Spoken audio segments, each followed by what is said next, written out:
থাইল্যান্ডে প্রীতি ম্যাচে টানা 2 পরাজয়ের স্বাদ পেল বাংলাদেশ নারী ফুটবল দল। প্রথমটিতে 3-0 আর দ্বিতীয় ম্যাচে হারের ব্যবধান 5-1 গোলে। এশিয়ান কাপের মূল পর্বের আগে এমন ফলাফলে অবশ্য হতাশ হচ্ছেন না কোচ পিটার বাটলার। ম্যাচ শেষে জানালেন সমাধান জানা আছে তার।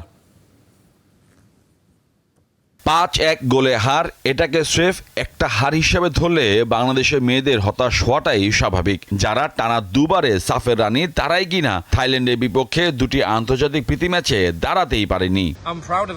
ফলাফল দেখলে হতাশ হওয়ারই কথা, কিন্তু আমি হচ্ছি না। এ ধরনের ফলাফলের পরে কিভাবে তা উতরে যেতে হয় সেটা আমি জানি, এবং সমস্যার সমাধানের উপায়ও আমার জানা আছে।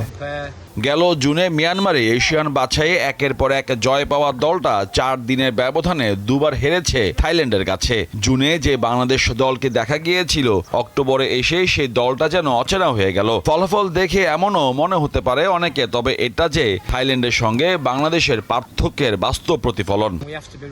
এটা মানতে হবে যে আমরা তাদের স্তরে নেই। আমরা এমন একটি দলের সঙ্গে খেলছি যারা খুবই ভালো ও শক্তিশালী। তাদের কিছু চমৎকার খেলোয়াড় রয়েছে যাদের শারীরিক সামর্থ্য নিয়ে আমরা আলোচনা করেছিলাম। শক্তিমত্তা এবং ফিটনেসের দিক থেকে তারা আমাদের মেয়েদের চেয়ে এগিয়ে। ফিফা র্যাঙ্কিংয়েও দু দলের পার্থক্য অনেক। 53 নম্বরে থাকা থাইল্যান্ডের চেয়ে বাংলাদেশ পিছিয়ে 51 ধাপে, অবস্থান 104। শুধু র্যাঙ্কিং নয়, অভিজ্ঞতায়ও ব্যবধানটা স্পষ্ট।